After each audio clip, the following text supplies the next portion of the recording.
Hi friends, welcome to our YouTube channel fact bazaar. ಇವತ್ತಿನ ಒಂದು ವಿಡಿಯೋದಲ್ಲಿ ನಾವು ಸೈಕಲ್ ಬಗೆಗಿನ ಕೆಲವು ಆಸಕ್ತಿಕರ ವಿಷಯಗಳನ್ನು ತಿಳಿದುಕೊಳ್ಳೋಣ. ಅದಕ್ಕಿಂತ ಮೊದಲು ಯಾರು ನಮ್ಮ ಯೂಟ್ಯೂಬ್ ಚಾನಲನ್ನು ಇನ್ನೂ ಸಬ್ಸ್ಕ್ರೈಬ್ ಮಾಡಿಲ್ಲ ಅವರು ಈ ಕೂಡಲೇ ಸಬ್ಸ್ಕ್ರೈಬ್ ಮಾಡಿ ಹಾಗೂ ತಪ್ಪದೇ ಬೆಲ್ ಐಕಾನನ್ನು ಕ್ಲಿಕ್ ಮಾಡಿ. ಹಾಗೆ ಯಾರೆಲ್ಲ ಬಾಲ್ಯದಲ್ಲಿ ನೀವು ಸೈಕಲ್ ಓಡಿಸಿದ್ದೀರಾ ಅವರು ಈ ಕೂಡಲೇ ಕಮೆಂಟ್ ಬಾಕ್ಸ್ನಲ್ಲಿ ಸೈಕಲ್ ಅಂತ ಕಾಮೆಂಟ್ ಮಾಡಿ. ಸೊ ಬನ್ನಿ ಫ್ರೆಂಡ್ಸ್, ಯಾಕೆ ತಡ, ವಿಡಿಯೋನ ಶುರು ಮಾಡೋಣ.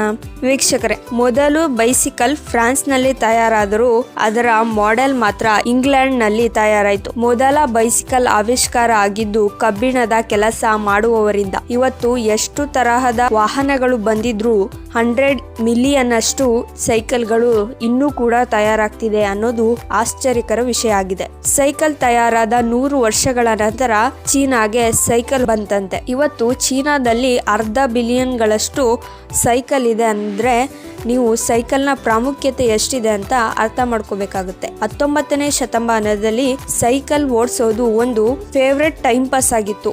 ಅಂದ್ರೆ ಕಾಲ ಕಳೆಯಲು ಈ ಸೈಕಲ್ ಓಡಿಸೋದು ಒಂದು ತುಂಬಾ ಉಪಯುಕ್ತವಾದ ಕೆಲಸ ಆಗಿತ್ತು. ಪ್ರತಿ ವರ್ಷ 238 ಬಿಲಿಯನ್ ಗ್ಯಾಲನ್ ಇಂಧನವನ್ನ ಸೈಕಲ್ ಓಡಿಸೋದರ ಮೂಲಕ ನಾವು ಉಳಿಸಬಹುದಾಗಿದೆ. ಇನ್ನು ಈ ಸೈಕಲ್ ಎಂಬ ಪದ ಎಲ್ಲಿಂದ ಬಂತು ಅಂತ ನೋಡೋದಾದ್ರೆ ಇದು ಫ್ರೆಂಚ್ ಭಾಷೆಯ ಬೈಸಿಲೇಟ ಎಂಬ ಪದದಿಂದ ಬಂದಿದೆ.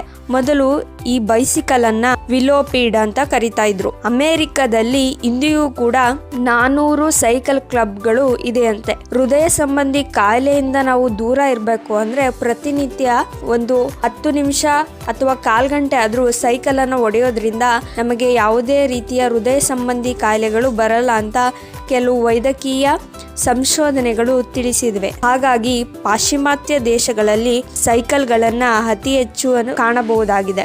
ವೀಕ್ಷಕರೇ, ಒಂದು ಕಾರ್ ಪಾರ್ಕಿಂಗ್ ಜಾಗದಲ್ಲಿ ಸುಮಾರು 6 ರಿಂದ 20 ಸೈಕಲ್ಗಳನ್ನ ನಿಲ್ಲಿಸಬಹುದು. ದಿನಕ್ಕೆ 15 ಮೀಟರ್ ಸೈಕಲ್ ಸವಾರಿ ಮಾಡುವುದರಿಂದ ಸುಮಾರು 360 ಕ್ಯಾಲೋರಿ ಖರ್ಚಾಗುತ್ತದೆ ಹಾಗೂ ಪರಿಸರಕ್ಕೆ 5 ಗ್ಯಾಲನ್ ಅಷ್ಟು ಕಾರ್ಬನ್ ಸೇರೋದನ್ನ ನಾವು ತಡೆಗಟ್ಟಬಹುದು.